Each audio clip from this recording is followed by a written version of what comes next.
അപ്പോൾ ഷാഫിയെ police purposefully മർദ്ദിച്ചു എന്ന് ഞാൻ കരുതുന്നില്ല. അത് ആ വിഷ്വൽ നോക്കാത്ത ക്ലാരിറ്റി ഇല്ല, അത് ഓരോരുത്തർ വ്യാഖ്യാനിക്കും തോലെ ഉണ്ടാവും. പക്ഷേ പോലീസ് അങ്ങനെ ചെയ്യാൻ സാധ്യമല്ല, സഖാക്കൾ ചെയ്യാൻ സാധ്യതയുണ്ട്. എനിക്കൊന്ന് ഇത്രയും കാലത്തെ ഈ LDFിൻ്റെ ഭരണത്തിനിടയ്ക്ക് ഏറ്റവും വലിയൊരു 2 സെറ്റ് ബാക്കുകളാണ്. ഒന്ന് ശബരിമല സ്ത്രീ പ്രവേശനമായിരുന്നു, രണ്ടാമത്തെ ഇതാണെന്ന് എനിക്ക് തോന്നുന്നു. ഇത് കത്തിച്ചാൽ കത്തും. VD സതീശനായി ചെയ്യാനുള്ള ഗഡ്സും ശേഷിയൊക്കെ ഉള്ള ആളാണ്. നിങ്ങൾ സപ്പോർട്ട് ചെയ്യുമോ? അയാളെ എങ്ങനെ വലിച്ച് താഴെടാന്നല്ല നോക്കിക്കൊണ്ടിരിക്കുന്നത്. അയാളെ പേരിലും കൂടി എങ്ങനെ കോൺഗ്രസ് ചാർത്തിക്കൊടുക്ക് ഈക്വലൈസ് ചെയ്യാമെന്നാണ് കോൺഗ്രസ് ഇപ്പോൾ ഗവേഷണം നടത്തിക്കൊണ്ടിരിക്കുന്നത്.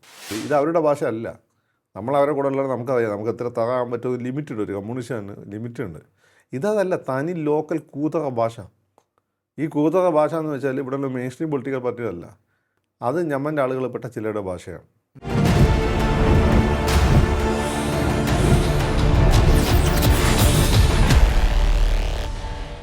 നമസ്കാരം, ടോക്കിംഗ് പോയിന്റിലേക്ക് സ്വാഗതം. ശബരിമല സ്വർണ്ണപ്പാളി വിവാദ വിഷയം നാൾക്ക് നാൾ വലിയ രീതിയിൽ ചർച്ച ചെയ്യുകയാണ്. മറ്റ് വാർത്തകളെല്ലാം പുറത്തു വന്നുകൊണ്ടിരിക്കുകയാണ്. ഈ സാഹചര്യത്തിൽ പ്രത്യക്ഷ സമരത്തിലേക്ക് കോൺഗ്രസ് രംഗത്തിറങ്ങുകയും ചെയ്തിരിക്കുകയാണ്. കഴിഞ്ഞ ദിവസം ഷാഫി പറമ്പിലിന് നേരെ ഉണ്ടായ പോലീസ് അക്രമം, പോലീസിൻ്റെ ലാത്തി ചാർജ്, അത് വലിയ രീതിയിൽ ഇപ്പോൾ ചർച്ചയാവുകയാണ്. എന്നാൽ ഷാഫി പറമ്പിലിന് നേരെ പോലീസ് അക്രമം അഴിച്ചുവിട്ടിട്ടില്ല എന്നും ലാത്തി ചാർജ് നടന്നിട്ടില്ല എന്നും ഷാഫി പറമ്പിലിൻ്റേത് വെറും ഷോ മാത്രമാണ് എന്നുമാണ് ഇടത് സൈബർ സഖാക്കൾ അഭിപ്രായപ്പെടുന്നത്. ഈ വിഷയമാണ് നമ്മൾ ചർച്ച ചെയ്യുന്നത്. നമ്മോടൊപ്പം ചേരുന്നത് രാഷ്ട്രീയ നിരീക്ഷകൻ കൂടിയായ ഫക്രുദ്ദീൻ അലി. നമസ്കാരം. ഷാഫി പറമ്പിലല്ല, ഷോഫി പറമ്പിൽ എന്നാണ് കഴിഞ്ഞ ദിവസം ഈ സൈബർ സഖാക്കളെല്ലാം പറഞ്ഞത്. ഷാഫിനെ ശരിക്കും അടിച്ചാരാ, പോലീസുകാരാണോ പാർട്ടിക്കാരോ?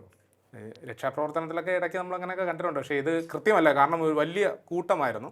പോലീസിൻ്റെ ലാത്തിയാണ് ഈ മുഖത്ത് ഈ വലതുവശത്തായിട്ട് വീഴുന്നതായിട്ട് ഈ ദൃശ്യങ്ങളെല്ലാം കാണാൻ കഴിഞ്ഞത്. ആണോ? ഞാനതൊക്കെ എനിക്ക് വലിയ ക്ലാരിറ്റിയും കിട്ടിയിട്ടില്ല. പോലീസ് അങ്ങനെ MP അടിക്കുമെന്ന് എനിക്ക് തോന്നുന്നില്ല. അതെ, കാരണം എന്ന് വെച്ചാൽ നാളെ ഷാഫിയൊക്കെ കേരള മുഖ്യമന്ത്രിയോ ആഭ്യന്തരമന്ത്രിയോ ഇപ്പോൾ ആ പോലീസുകാരെ ആ സമയത്ത് ഒരു പ്രമോഷൻ കിട്ടി പരമാവധി SI ഒക്കെ ആവുന്ന പെൻഷൻ മേടിക്കണ്ടേ. പണ്ട് നമ്മളെ മുതലാളി, പണ്ട് ചില ആളുകൾ അടിച്ച ആളുകളെ ഒക്കെ പിന്നെ അവസാനം പെൻഷൻ മേടിക്കാതാണ് മരിച്ചിട്ടുള്ളത്. വേറെ ചില ആളുകൾക്ക് ജോലി കുറേ കാലം പുറത്തിരിക്കേണ്ടി വന്നിട്ടുണ്ട്. ഞാൻ കൂടുതൽ ഡീറ്റെയിൽസിലൊക്കെ പോകണ്ട, കേരള പോലീസിൻ്റെ ഹിസ്റ്ററി നോക്കി ഞങ്ങൾക്ക് മനസ്സിലാവും. അപ്പോൾ ആ ഒരു ധാരണ ഉള്ളതുകൊണ്ട് പോലീസുകാർ നിന്നെയൊക്കെ കിട്ടി അവരിട്ട് കടിക്കും. നിന്നെ കടിക്കുന്ന കണ്ടിട്ടുണ്ട് സഖ്യത്തിൻ്റെ. പക്ഷെ അവർ നേതാക്കന്മാരെ അങ്ങനെ തൊടില്ല. അതുകൊണ്ട് പോലീസ് അടിച്ചു എന്ന് എനിക്ക് തോന്നുന്നില്ല. അത് ചിലപ്പോൾ അല്ലെങ്കിൽ അത് പോലീസ് റാൻഡം ആയിട്ടുള്ള ലാത്തി ചാർജിൽ സംഭവിച്ചതായിരിക്കും. പക്ഷേ നമുക്ക് ആ സീൻ കാണുമ്പോൾ, ആ ദൃശ്യങ്ങളെല്ലാം കാണുമ്പോൾ ഒരു പർപ്പസ്ഫുള്ളി ആയിട്ടുള്ള ഒരു മർദ്ദനമായിട്ട് തന്നെയാണ് നമുക്കത് തോന്നുന്നത്. എനിക്ക് തോന്നിയിട്ടില്ല. കാരണം അങ്ങനെ ചെയ്യില്ല പോലീസുകാർ. ഇത്രയും കൊണ്ട് 2 കോമൺ സെൻസ് ഉപയോഗിച്ച് ഏത് പോലീസുകാരനാണെങ്കിലും ഇത് കാലാകാലം സൂര്യൻ പിന്നെ ഇല്ലാതാവുന്ന കാലം വരെ ഇവിടെ കേരളത്തിൽ CPM ഭരിക്കാൻ പോകുന്നില്ലല്ലോ. ഷാഫി അവിടെ തന്നെ നിൽക്കണമെന്നില്ലല്ലോ. മാത്രമല്ല ഷാഫി എന്ന് വെച്ചാൽ നിങ്ങൾ വിചാരിക്കുന്ന പോലെ ഒരു സാധാ കോൺഗ്രസ് തന്നെ വേണമെങ്കിൽ തല്ല. ഷാഫി അങ്ങനെ ആളല്ല. ഷാഫിക്ക് വേണമെങ്കിൽ ഒറ്റയ്ക്ക് തിരിച്ചടിക്കാനുള്ള ശേഷിയൊക്കെ ഉള്ള ആളാണ് ഷാഫി. അങ്ങനെ ഷാഫീനെ അടിച്ചിട്ടുണ്ടെങ്കിൽ ഈ ഷാഫിനെ പറ്റി അതുകൂടാത്തതുകൊണ്ടാണ്. ഷാഫി അതിനുള്ള ഗഡ്സും അതിനുള്ള സ്വാധീനവും ഒക്കെ ഉള്ള ആളാണ് ഷാഫി. അപ്പം അതുകൊണ്ട് പോലീസ് ബോധവും ഷാഫീനെ അടിച്ചു എന്ന് ഞാൻ കരുതുന്നില്ല. അപ്പോൾ സഖാക്കളാണ് ചിലപ്പോൾ അവരടിക്കും. കാരണം എന്നാൽ ഷാഫി വടകര കാണിച്ചൊരു ഷോ, അത് അവർക്ക് ഭയങ്കര മോറലി അവരെ ഡൗൺ ആക്കിയിരുന്നു. കാരണം വടകര പോലുള്ള ഒരു സ്ഥലത്ത് ഒരു കോൺഗ്രസ്സുകാരൻ പോയിട്ട് സഖാക്കളോട് അങ്ങോട്ട് ചൂടായിട്ട് ഇങ്ങോട്ട് വിടാൻ വന്നാൽ അങ്ങോട്ട് ചൂടാക്കി ഓടിച്ചു വിടുക എന്നുള്ളത് അത്രയും കാലം അവർ ബിൽഡ് ചെയ്ത് വന്നുകൊണ്ടിരുന്ന ഒരു മാക്കോ ഇമേജ് ഉണ്ടായിരുന്നു. അത് പൊളിഞ്ഞു പോയതാണ്. അത് പൊളിഞ്ഞു പോയി. അവിടെ നിന്ന് CPM ഇല്ല. CPM എന്നുള്ള പാർട്ടി കേരളത്തിൽ നിൽക്കുന്നതിന് ഏറ്റവും പ്രധാനപ്പെട്ട ഒരു കാരണം അവർ മസിൽ പവറാണ്. RSSന് പോലും ഇല്ലാത്ത മസിൽ പവർ അവർക്കുണ്ട്. പിന്നെ അവരുടെ സർവീസ് സംഘടനകൾ തൊട്ടിട്ട് CIT വരെയുള്ള എല്ലാ സാധനങ്ങളും ശക്തമാണ്. അവരെല്ലാ ആവശ്യത്തിന് വേണമെങ്കിൽ മസിൽ പവർ ഉപയോഗിക്കും. രണ്ടാമത്തേനാണ് ജനങ്ങളെ സഹായിക്കുന്നതും കോപ്പറേറ്റീവ് സൊസൈറ്റികളൊക്കെ. ആ മസിൽ പവറിൻ്റെ പ്രധാനപ്പെട്ട കേന്ദ്രമാണ് വടകര. വടകര തൊട്ടിട്ട് ഏതാണ്ട് കരിവള്ളൂർ വരെയുള്ള മേഖലയിലാണ് ഇവരുടെ മസിൽ പവർ. ആ മസിൽ പവറിൻ്റെ അടിസ്ഥാനത്തിലാണ് എൻ്റെ കേരള പാർട്ടി ചലിച്ചുകൊണ്ടിരിക്കുന്നത്. വലിയ ബുദ്ധിയൊന്നും ഉണ്ടായിട്ടൊന്നുമല്ല, ഈ മസിൽ പവറാണ്. പേടി ആർക്കല്ല, എസ്പെഷ്യലി കേരളം മിഡിൽ ക്ലാസ് സൊസൈറ്റിയാണ്. മിഡിൽ ക്ലാസ് സൊസൈറ്റിയിൽ പേടിയാണ് ഏറ്റവും പ്രധാനപ്പെട്ട ക്യാരക്ടർ, ഒരു പ്രശ്നം. ആ പേടിയാണ് അവർ ജനറേറ്റ് ചെയ്തുകൊണ്ടിരിക്കുന്നത്. പിള്ളേർക്ക് എന്താ പല കോളേജുകളും കേസ് ഉണ്ടാക്കാൻ താല്പര്യമില്ലായിട്ടാ, ABP ഉണ്ടാക്കാൻ താല്പര്യമില്ല, പേടിച്ചിട്ടാണ്. ഒറ്റ 1-2 പിള്ളേരല്ലേ ഉണ്ടാവും. ഇത് അപ്പുറത്തും ഇപ്പുറത്തും കൊണ്ടുവന്ന കുറേ പിള്ളേരുണ്ടാവും. അധികം മിഡിൽ ക്ലാസ് പിള്ളേരാണ് CPM അല്ല കോൺഗ്രസോ അല്ലെങ്കിൽ BJP ഒക്കെ ആവുക. ഇത് വളരെ താഴെത്തട്ടുന്ന് വീഴുന്ന വളരെ ആയിട്ടുള്ള സാഹചര്യത്തിൽ പിള്ളേരുണ്ട്. അവരെ ഉപയോഗിച്ച് തല്ലിക്കും. അവർ തല്ലിയെന്ന് വെച്ചാൽ ഒരു മയമില്ലാത്ത തല്ലായിരിക്കും. അപ്പോൾ 1-2 പിള്ളേരുണ്ടാവും, കിടപ്പിലായി പോകും ചിലപ്പോൾ. അതുകൊണ്ടാണ് ഈ പിള്ളേർ പോകാത്തത്. ആ പേടി ഒരു ഘടകം തന്നെയാണ്. അപ്പോൾ ഷാഫിയെ പോലീസ് പർപ്പസ്ഫുള്ളി മർദ്ദിച്ചു എന്ന് ഞാൻ കരുതുന്നില്ല. അത് ആ വിഷ്വൽ നോക്കാത്ത ക്ലാരിറ്റി ഇല്ല, അത് ഓരോരുത്തർ വ്യാഖ്യാനിക്കും തോലെ ഉണ്ടാവും. പക്ഷേ പോലീസ് അങ്ങനെ ചെയ്യാൻ സാധ്യമല്ല, സഖാക്കൾ ചെയ്യാൻ സാധ്യതയുണ്ട്. പക്ഷെ അങ്ങനെയാണെങ്കിലും പോലീസിന്റെ അറിവോടുകൂടിയല്ലേ ഈ പോലീസിന്റെ കൂട്ടത്തിൽ നിൽക്കാനും സാധിക്കുമല്ലോ. ലാത്തിയൊക്കെ അടി അതൊന്നുമില്ല. അത്യാചാരം മുന്നിൽ നിന്ന് തല്ലണമെന്നൊക്കെ നിന്നെ കൊല്ലണമെന്ന് വിചാരിച്ചു എടുത്ത് ഇറങ്ങിയാണ്ടല്ലോ ആ കൊന്നേ പോകുള്ളൂ. അല്ല അവന് വേറെ ലക്ഷ്യമില്ല നിന്നെ കൊല്ലുക എന്നുള്ളത്. നിനക്ക് വേറെ ഒരുപാട് കാര്യങ്ങൾ ചെയ്യാനുണ്ട്. അല്ലെ നീ ഇപ്പോൾ സൽമാൻ ഖാൻ ഓടുന്ന പോലെ ഓടിക്കൊണ്ടേയിരിക്കും, റൺ ബേബി റൺ എന്ന് പറഞ്ഞുകൊണ്ട് ഓടിക്കൊണ്ടേയിരിക്കും. അപ്പോൾ അങ്ങനെ വടകര അതിനോ സാഹചര്യം അത് ഞാൻ പ്രതീക്ഷയാണ്. അങ്ങനെ വടകര പോലുള്ള സ്ഥലത്ത് പോയിട്ട് CPM വെല്ലുവിളിച്ചാൽ എവിടെയെങ്കിലും ഇട്ട് അവർ ആ ക്ഷീണം തീർക്കും. ആ ഫോട്ടോ ചോരരിച്ച് നിൽക്കുന്ന ഷാഫിയുടെ മുഖം അവർക്ക് ആവശ്യമാണ്, സഹാക്കളുടെ മൊബൈൽ ഉയർത്താൻ. അത് പോലീസിന് ഉപയോഗിച്ച് അവർ ചെയ്യുമെന്ന് ഞാൻ കരുതുന്നില്ല. അല്ല, പണ്ടൊരു മഷിക്കുപ്പി വിവാദം ഉണ്ടായിരുന്നു. ഈ കയ്യിലുണ്ടായിരുന്ന ഈ ലേസിൽ മഷിക്കുപ്പി ഇവിടെ തിരുവനന്തപുരത്തല്ല. അതെ, അതുപോലെ ആയിരുന്നു എന്നാണ് ആദ്യം സഖാക്കൾ പറഞ്ഞത്. അങ്ങനെ ഒരു സംഭവം ഉണ്ടായിട്ടില്ല. അതാണ് ഞാൻ നേരത്തെ പറഞ്ഞത്, ഷാഫി അല്ല അത് ഷോഫിയാണ് എന്ന് പറഞ്ഞത്. കാരണം അത് അങ്ങനെ ഒരു സംഘർഷം അവിടെ നടന്നിട്ടില്ല എന്നുള്ള തരത്തിൽ വരെ ഈ സംഘർഷം നടന്നതല്ലേ. പിന്നെ വിഷ്വൽസ് ഉണ്ടാ തോന്നുന്നു, വിഷ്വൽസ് കണ്ടാൽ സംഘർഷം നടന്നതെന്ന് കാര്യം ഉറപ്പല്ലേ. പിന്നെ സ്വാഭാവികമായിട്ട് നമ്മളവിടെ ഈ പറഞ്ഞ കോളേജ് യൂണിയൻ ഇലക്ഷൻകാർ ബന്ധപ്പെട്ട് പോയി കഴിഞ്ഞാൽ ഇന്ദിരാഗാന്ധി വന്നാലും തല്ലണം എന്ന് പറഞ്ഞ് നടക്കുന്ന ആളുകളാണ് ഞങ്ങളുടെ നാട്ടിലെ കമ്മ്യൂണിസ്റ്റുകാർ. പണ്ട് എനിക്ക് ഓർമ്മയുണ്ട്, മനസ്സിലായില്ലോ. അവർ സംബന്ധിച്ചിടത്തോളം അവരെ വിചാരം എന്ന് വെച്ചാൽ ലോകം എന്ന് വെച്ചാൽ മലബാറാണെന്നാണ് അവരുടെ വിചാരം. പിന്നെ വല്ലപ്പോഴും തിരുവനന്തപുരത്ത് വരുമ്പോഴാണ് ഇവരൊക്കെ നന്നായി പോകുന്നത്, മയം വരുന്നത്. ഇങ്ങനെ സംഭവം ഉണ്ട്, ഇങ്ങനെ ഇവിടെ കുഴപ്പമില്ലാത്ത ആളുകൾ ജീവിച്ചു പോകുന്നുണ്ട് എന്ന് മനസ്സിലാകുമ്പോൾ, മനസ്സിലായില്ലേ. അതുകൊണ്ട് തിരുവനന്തപുരത്ത് എത്തുമ്പോൾ ആളുകൾ വഴിതെറ്റി പോകുന്നതെന്നാണ് ഞങ്ങൾ മലബാറുകാർ പറയുക. ഇവിടെ ഒരുത്തർ MLA MP ആയിട്ട് വരും, ഇവിടെ ഡൽഹിയിലും പോകും, അതോടുകൂടി അവർ വഴിതെറ്റി പോകുന്നു. പക്ഷേ ഇവിടെ മനുഷ്യന്മാർ നന്നാവുക ചെയ്യുന്നത്. കാരണം ഈ മസിലും പിടിച്ച ആളുകളെ കൊല്ലാൻ നടന്നിട്ട് വല്ല കാര്യമുണ്ടേ. രണ്ട് ചോദ്യം അങ്ങോട്ട് വെച്ചാൽ തിരിച്ച് മറുപടി ഉണ്ടാകും. ആഗോളവൽക്കരണം, ഗ്ലോബലൈസേഷൻ, ഭൂഷ്യാസി. അപ്പം നിങ്ങളോ നമ്മൾ പെറ്റി പൂശ നമ്മൾ പെട്ടി എടുക്കുന്ന പൂശാസി നേതാക്കന്മാർക്ക് പെട്ടി ഉണ്ടാവില്ല എന്ന് പറയുന്ന ടീംസാണ്. അപ്പോൾ ഇത് രണ്ട് കാര്യം. ഒന്ന്, പോലീസ് ബോധവും വർദ്ധിച്ചു എന്നുള്ളത് ഞാൻ കരുതുന്നില്ല. അല്ല, പോലീസ് അത് ചെയ്യില്ല, അതാണ് ഒരു ഘടകം. സഖാക്കൾ വർദ്ധിക്കാൻ സാധ്യതയുണ്ട്. പിന്നെ പോലീസിൻ്റെ അടിയാണ് കിട്ടിയെങ്കിൽ അത് റാൻഡം ആയിട്ടുള്ള ലാത്തിച്ചാർജിനിടയ്ക്ക് പറ്റിയതായിരിക്കും. തീർച്ചയായും ഈ തുടക്കത്തിൽ പറഞ്ഞ പോലെ പ്രത്യക്ഷമായുള്ള സമരങ്ങളിലേക്ക് കോൺഗ്രസ് എത്തുകയാണ്. കാരണം കഴിഞ്ഞ കുറേ നാളുകളായിട്ട് കോൺഗ്രസ് എവിടെ, UDF എവിടെ, പ്രതിപക്ഷം എവിടെ എന്നുള്ളൊരു ചോദ്യമൊക്കെ ഉയർന്നു വന്നിരുന്നു. കോൺഗ്രസ് എവിടെ ഇപ്പോൾ കാണാനില്ല, ഇപ്പോഴും ഇല്ല. ഇപ്പോൾ എവിടെ നീ എന്നെ പോലുള്ള നേതാക്കന്മാരല്ലേ ഉള്ളൂ, അണികൾ എവിടെ? സ്ഥിരം കലാവധിയല്ലേ. CPIക്കാരും കോൺഗ്രസ്സുകാരും സമരം ചെയ്താൽ സ്ഥിരം കുറച്ച് ആളുകളുണ്ടാവും നിന്നെ പോലുള്ള കുറച്ച്. പക്ഷേ കഴിഞ്ഞ ദിവസം ഈ പ്രകടനത്തിലും പ്രതിഷേധത്തിലൊക്കെ നല്ല ജനപിന്തുണ ഉണ്ടായിരുന്നു. ഈ സാധാരണക്കാരായ ആൾക്കാർ അണികളെന്ന് പറഞ്ഞാൽ അറിയിട്ടുണ്ട്. നല്ല കാര്യം. ഞാനിവിടെ നിങ്ങളുടെയും പിന്നെ ഈ CPIയുടെയും സമരം കാണുമ്പോൾ എനിക്ക് ചിരി വരും. കാരണം സ്ഥിരം ചില മുഖങ്ങളുണ്ടാവും അടി കൊള്ളാനും ഒക്കെ ആയിട്ട്. പിന്നെ അവർ പിന്നെ നേതാക്കന്മാരുടെ പെട്ടിയെടുപ്പായിട്ട് മാറും. CPIയിൽ അങ്ങനെ തന്നെ സ്ഥിരം കലാവേദിയാണ്. എന്നാൽ CPMൻ്റെയും BJPയുടെയും സമരങ്ങൾ വെറൈറ്റി ഉണ്ടാവും. പുതിയ പുതിയ ആളുകൾ വരും. അതിൽ ഏറ്റവും വളരെ മിലിറ്റൻ്റ് ആയിട്ടുള്ള സ്ത്രീകളുള്ളത് BJPയിലാണ്. ഒരു പേടിയില്ലാതെ ട്രെയിൻഡ് ആയിട്ടുള്ള സ്ത്രീകളുണ്ട് പോലീസിനൊക്കെ നേരിടാറുണ്ട്. അത് CPMന് പോലും ഇല്ല. അല്ലാതെ അങ്ങനെ വരട്ടെ, വന്നാൽ കോൺഗ്രസ് നല്ലതാണ്. അല്ല, ഈ കഴിഞ്ഞ ദിവസം അഡ്വക്കേറ്റ് A. ജയശങ്കർ തന്നെ നമ്മളോടൊപ്പം പറഞ്ഞത്, ഈ ടോക്കിംഗ് പോയിന്റിൽ പറഞ്ഞത്, കോൺഗ്രസിനുള്ളൊരു പിടിവള്ളി കൂടിയാണ് ഈ ശബരിമലയിലെ ഈ വിവാദ വിഷയമെന്ന്. അത് ശരിയാണ്. അപ്പോൾ ആ പിടിവള്ളിയിൽ പിടിച്ച് കയറാൻ തന്നെയാണ് കോൺഗ്രസ് തീരുമാനിച്ചിരിക്കുന്നത്. കഴിഞ്ഞ ദിവസങ്ങളിൽ കോൺഗ്രസ് അല്ലെന്നും പറയാൻ പറ്റില്ല. ഇലക്ട്രോൺ പോലെയാണ്, നമ്മൾ എവിടെ കണ്ടെത്തും എങ്ങനെയാണെന്ന് പറയാൻ പറ്റില്ല. നമുക്ക് സാധ്യതകളേ ഉണ്ടാവുള്ളൂ. അതിന് വേറെ CPM ആണെങ്കിൽ ഇപ്പോൾ അത് വലിയ സംഭവം മാർച്ച് കളമാക്സിനെടുത്ത് പകരം ശബരിമല അയ്യപ്പനെ പ്രതിഷ്ഠിക്കുകയായിരുന്നു. എന്നിട്ട് എല്ലാവരും ഉള്ളിൽ ഒരു പേടി ഉണ്ടാക്കുകയായിരുന്നു. ഇപ്പം അങ്ങനെ ആ ഒരു സമരം കാലഘട്ടം പെട്ടു. എങ്കിൽ പോലും കോൺഗ്രസ്സിന് അങ്ങനെ പറ്റുന്നുണ്ടോ? എനിക്കൊന്ന് ഇത്രയും കാലത്തെ ഈ LDFൻ്റെ ഭരണത്തിനിടയ്ക്ക് ഏറ്റവും വലിയൊരു 2 സെറ്റ് ബാക്കുകളാണ്. ഒന്ന് ശബരിമല സ്ത്രീ പ്രവേശനമായിരുന്നു, രണ്ടാമത്തെ ഇതാണെന്ന് എനിക്ക് തോന്നുന്നു. ഇത് കത്തിച്ചാൽ കത്തും. പക്ഷെ അങ്ങനെ കത്തിക്കാനുള്ള ഒരു കാപ്പബിലിറ്റി ഇപ്പോഴും കോൺഗ്രസിന് ഇല്ല എന്നാണ് പറഞ്ഞത്. എനിക്ക് തോന്നുന്നില്ല. ബിനു ബി ജോണിനുണ്ട്, ബിനു കത്തിക്കുന്നുണ്ട്. ബിനുള്ളതുകൊണ്ട് നിങ്ങളൊക്കെ ജീവിച്ചു തോന്നും. വേറെ ആർക്കുള്ളത്? അല്ല, VD സതീശൻ പറഞ്ഞത് ഈ ഓരോ ചോരത്തുള്ളിക്കും പകരം ചോദിക്കുന്നു. VD സതീശൻ അതിന് ചെയ്യാനുള്ള ഗഡ്സും ശേഷിയും ഒക്കെ ഉള്ള ആളാണ്. നിങ്ങൾ സപ്പോർട്ട് ചെയ്യുമോ? അയാളെ എങ്ങനെ വലിച്ച് താഴെടാന്നല്ല നോക്കിക്കൊണ്ടിരിക്കുന്നത്. അയാളെ പേരിലും കൂടി എങ്ങനെ കോൺഗ്രസ് ചാർത്തിക്കൊണ്ട് ഈക്വലൈസ് ചെയ്യാമെന്നാണ് കോൺഗ്രസ് ഗവേഷണം നടത്തിക്കൊണ്ടിരിക്കുന്നത്. അല്ല, അത് തന്നെയാണ് പ്രശ്നം, ഈ തമ്മിലടി. തമ്മിലടിയ പ്രശ്നം. ഐക്യല്ലോ എടുത്ത് നന്നാവുന്നതാണ്. ഞണ്ടുകളാണ്. നെവിൻപോളിയുടെ സിനിമ ഉണ്ട്, ഞണ്ടുകളുടെ നാട്ടിൽ നോക്കുന്നുണ്ട്. അതാണ് കാര്യം. ഞണ്ടുകളാണ് ഒരുത്തർ നന്നാവുന്ന വേറെ തിരിച്ചല്ല. എടാ, ഒരുത്തരല്ലേ മുഖ്യമന്ത്രി ആകാൻ പറ്റുള്ളൂ.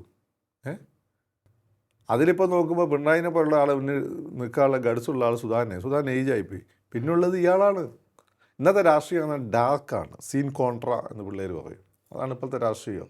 അതായത് പിള്ളേർ കാണുന്ന സിനിമകൾ, John Wick, web series, Adolescence, കേരളത്തിൻ്റെ മുഖ്യമന്ത്രി പിണറായി വിജയൻ, കേന്ദ്രത്തിന് നരേന്ദ്രമോദി, ഇവർ രണ്ടുപേരും ഒരു പോസിറ്റീവ് ഇമേജ് ഉണ്ടായിക്കൊണ്ട് നിങ്ങൾ ആനയിച്ച് കൊണ്ടുവന്നതല്ല, നെഗറ്റീവ് ഇമേജിൽ നിന്ന് വന്ന് പിന്നെ അത് എസ്റ്റാബ്ലിഷ് ചെയ്ത് അങ്ങനെ തന്നെ നിൽക്കുന്ന അവർക്കൊരു മാറ്റം വന്നിട്ടില്ല, അവരുടെ ബേസിക് ക്യാരക്ടർ ഒരു മാറ്റം വന്നിട്ടില്ല. ഇപ്പോൾ സമൂഹത്തിൽ വരുന്ന സിനിമകളും അങ്ങനെ തന്നെയാണ്, ഡാർക്ക് സിനിമകളാണ്, മനസ്സിലായില്ലേ? അപ്പോൾ ഡാർക്ക് ആണ് ഇപ്പം കാര്യങ്ങൾ. ആ ഡാർക്ക് ആയത് ഡാർക്ക് സ്വഭാവമുള്ള ഒരാൾ വരണം. അത് നോക്കിയിട്ടിപ്പോൾ വി ഡി സതീശനുള്ള അയാളെ എനിക്ക് അയാളെ നേരിട്ട് അറിയുന്നില്ല, അത് എൻ്റെ ആട്ടുകാരനുമില്ല.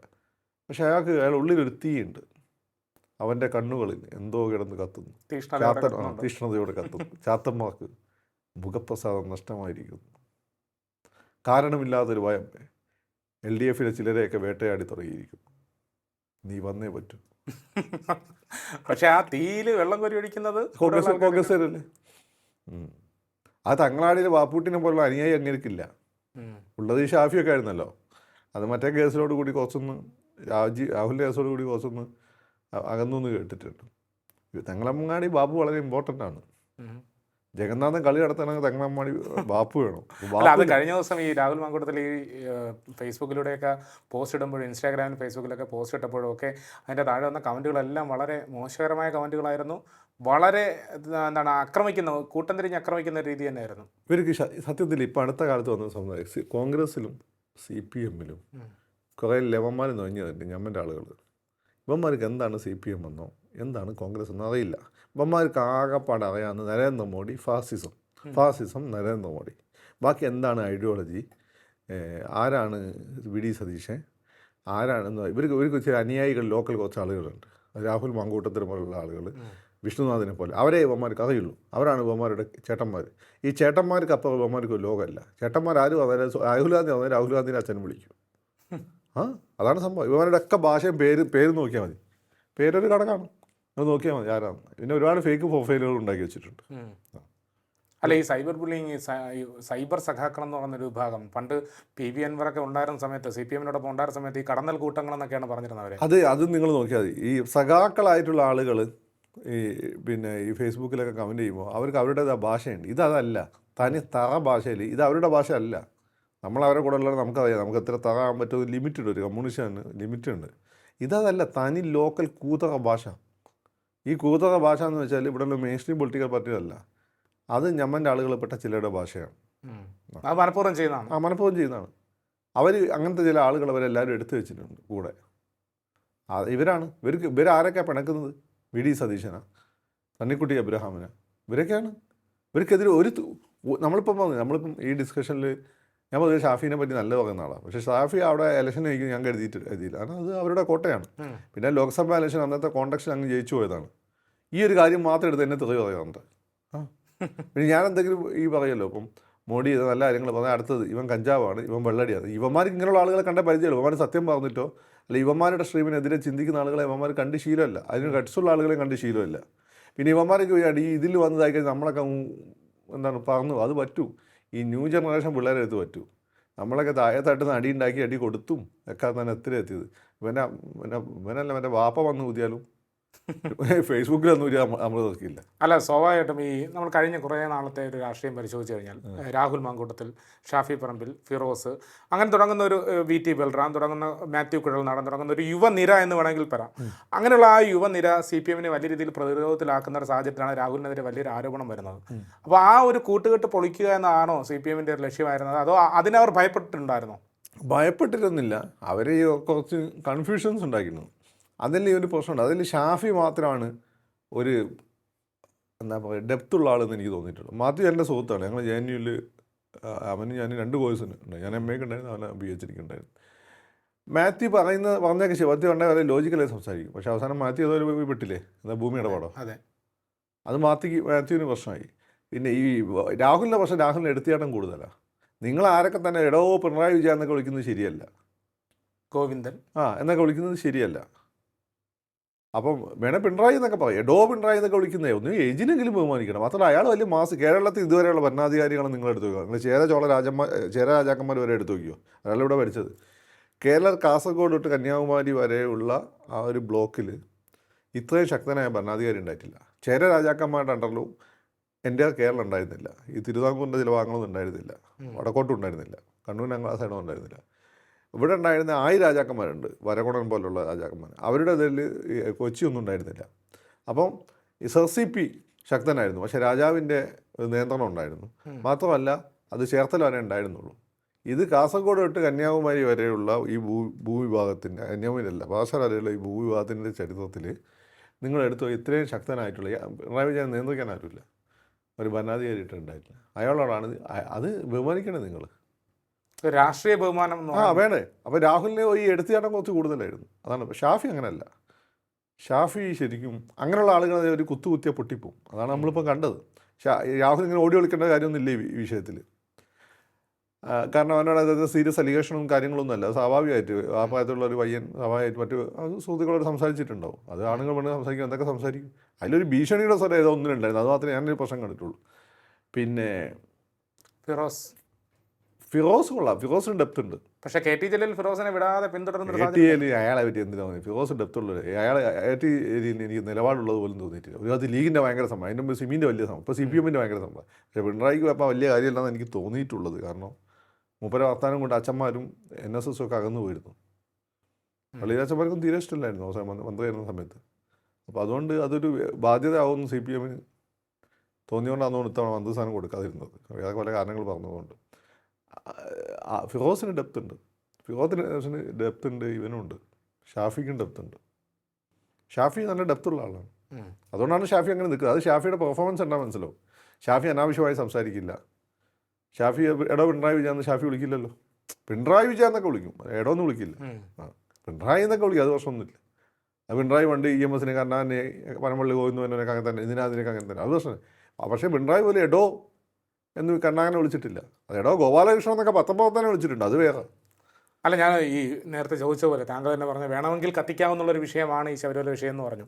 അങ്ങനെയാണെന്നുണ്ടെങ്കിൽ ഈ കഴിഞ്ഞ ദിവസങ്ങളിലേക്ക് സമരങ്ങൾ നോക്കുകയാണെന്നുണ്ടെങ്കിൽ, അല്ലെങ്കിൽ ഇനി വരാൻ പോകുന്ന കോൺഗ്രസ് പ്രഖ്യാപിച്ചിരിക്കുന്ന സമരങ്ങൾ നോക്കുകയാണെങ്കിൽ കത്തിക്കാനുള്ള ഏതെങ്കിലും സാഹചര്യമുണ്ടോ? അല്ലെങ്കിൽ കോൺഗ്രസ് പ്രത്യക്ഷ രാഷ്ട്രീയത്തിലേക്ക് വീണ്ടും ഒരു വലിയ ശക്തിയായി മാറുമെന്നുള്ള തോന്നലുണ്ടോ? എന്നൊന്നും എനിക്കൊന്നുമില്ല. ഭരണത്തിലൊക്കെ വന്നാലേ പറ്റുള്ളൂ എനിക്ക്. പക്ഷേ ജനങ്ങളെ സ്വാധീനിക്കാൻ ഇപ്പോഴത്തെ സാഹചര്യത്തിൽ ബിനു ജോണൊക്കെ പണ്ട് നമ്മുടെ നവോത്ഥാനത്തെ പറ്റി പറയുമ്പോൾ നാരായണഗുരുക്ക് ഉഴുതു മറച്ച മണ്ണിലാണ് കമ്മ്യൂണിസ്റ്റ് ഉണ്ടായത്. ഇപ്പം ബിനു ജോണൊക്കെ ഉഴുതു മറച്ച മണ്ണിൽ കിടന്ന് കളിച്ചാൽ ജനങ്ങളെ സ്വാധീനിച്ചിട്ട് ഈ നിഷ്പക്ഷരായ 1 തൊട്ട് 5 വരെ ശതമാനം ആളുകൾ വോട്ടർമാരുണ്ട്. അവരെ സ്വാധീനിക്കാൻ പറ്റിക്കഴിഞ്ഞാൽ ചിലപ്പോൾ അധികാരത്തിൽ വരാൻ പറ്റും. എന്നുവെച്ചാൽ ഗവൺമെൻറ്റിനെതിരെ അത്രേ ആൻറ്റി ഇൻകംബൻസി വന്നാൽ ശബരിമല ഹിന്ദുക്കളുടെ ഒരു പൊതുവികാരമാണ്. അത് കത്തുന്ന സമയത്ത് എല്ലാം തന്നെ പണി കിട്ടിയിട്ടുണ്ട്. ശബരിമല കത്തിച്ചവർക്കും പണി കിട്ടിയിട്ടുണ്ട്. ഇങ്ങനെ ഞാനിത് പത്രത്തിൽ വായിച്ചതാണ്. പത്രത്തിലല്ല, ഒരു കോൺഗ്രസ് നേതാവിൻ്റെ കുറിപ്പാണ്. ശബരിമലയിലുണ്ടായ തീപിടുത്തം. ശബരിമല തീപിടുത്തം ഉണ്ടായത് കത്തിച്ചതല്ലേ? ആര് കത്തിച്ചത് ഞാൻ പറയണ്ടല്ലോ. നെല്ലിൽ അവനെ രക്ഷപ്പെടുത്തി കൊണ്ടുപോവുകയും ചെയ്തു. ഞാൻ പറയുന്നില്ല. അപ്പം ഇതൊക്കെയാണ് ഇവരുടെ ഒരു ഹിപ്പോക്രസി എന്ന് വെച്ചാൽ. അപ്പോൾ ശബരിമലയെ തൊട്ട് കളിച്ചാൽ സ്വാഭാവികമായിട്ടും. പക്ഷേ ശബരിമലയോട് പിണറായി ഡ്യൂ റെസ്പെക്റ്റ് കാണിച്ചിട്ടുണ്ട്. ഈ വിഷയം എങ്ങനെ ഉണ്ടായെന്ന് അന്വേഷിക്കണം. തീർച്ചയായും അതൊരു വലിയൊരു കൊള്ളയല്ലേ.